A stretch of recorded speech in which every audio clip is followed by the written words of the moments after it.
Every time you walk into the room, got me feeling crazy. Shock my heart, boom, boom.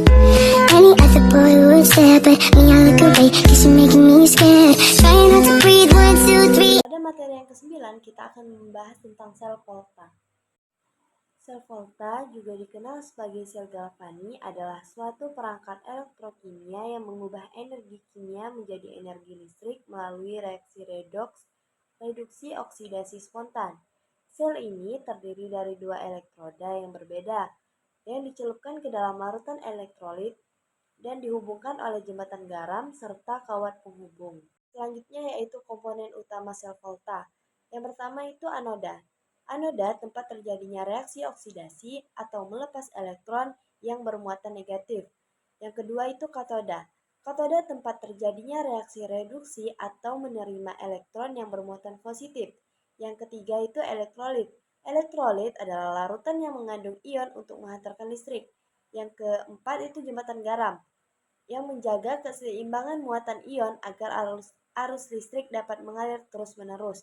Yang kelima itu kawat penghubung, yang mengalirkan elektron dari anoda ke katoda.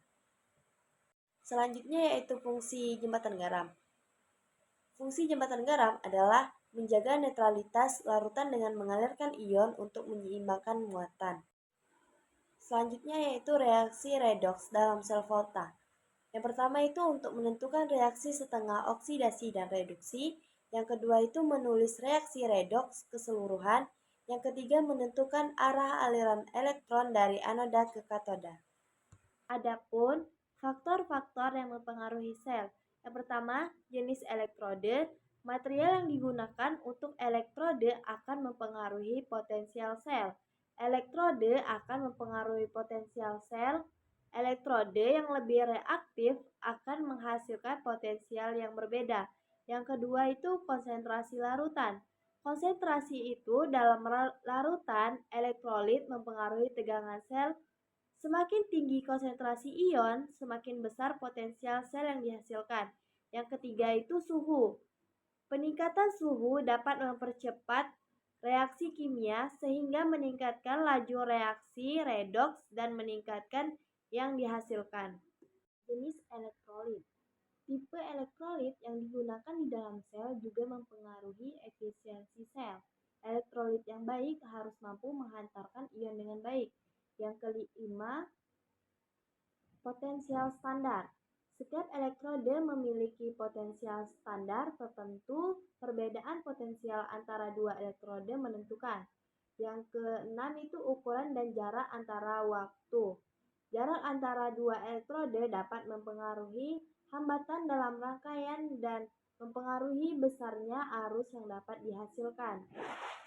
Selanjutnya, kita akan membahas contoh soal.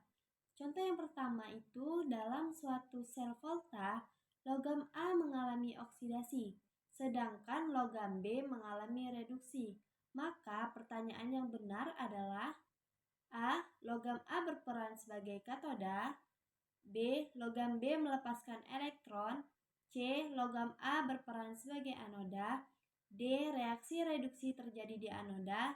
E. Elektron mengalir dari logam B ke logam A. Dalam sel volta, oksidasi selalu terjadi di anoda, sedangkan reduksi terjadi di katoda. Karena logam A mengalami oksidasi, maka ia berperan sebagai anoda. Jadi, jawaban yang tepat pada pertanyaan ini adalah yang opsi C. Logam A berperan sebagai anoda.